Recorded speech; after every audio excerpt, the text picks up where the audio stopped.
ત્રિદલમ ત્રિગુણાકારમ ત્રિનેત્રમ ત્રિઆયુધમ ત્રિજન્મ પાપ સંહારમ એક બિલ્વમ શિવાર્પણમ. આવો આવો શ્રાવણ મહિનો કરીએ.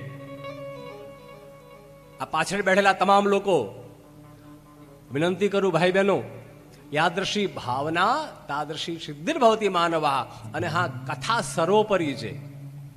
તમે શ્રાવણ મહિનામાં પૂજા કરો તો કરો, ન કરી શકો તો કોઈ ચિંતા નહીં. ઘણા લોકો તો મંદિરે જાય ને એટલે એવું માને કે અમે તો મંદિરે જઈએ છીએ એટલે બધું જ કરી ચૂક્યા. પણ મંદિરે જનારા પૂર્ણ નથી હોતા. મને કહેવા દો, કથામાં આવનારા પરિપૂર્ણ જ હોય છે. કથામાં આવનારા પરિપૂર્ણ જ હોય છે,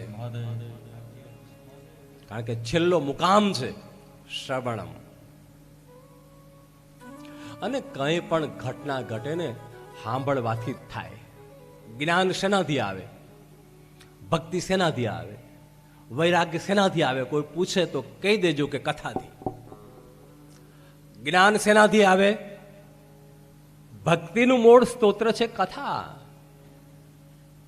તમારા હૃદયમાં ભાવ જાગે, ભગવાનના ગુણગાન તમે સાંભળો. ભગવાન આવા રૂપાળા છે, ભગવાન આવા રૂપાળા છે, ભગવાનના ગુણ આવા છે, ભગવાનની કૃપા આવી છે, ભગવાનની દયા આવી છે. આવું બધું સાંભળતા સાંભળતા હૈયું નાચી ઉઠે. અને હૈયું નાચે એટલે પગે નાચવા લાગે.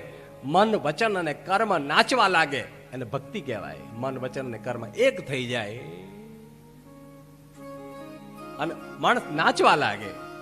પ્રસન્ન ચિત્ત હરિનું નામ સ્મરણ શરૂ થઈ જાય.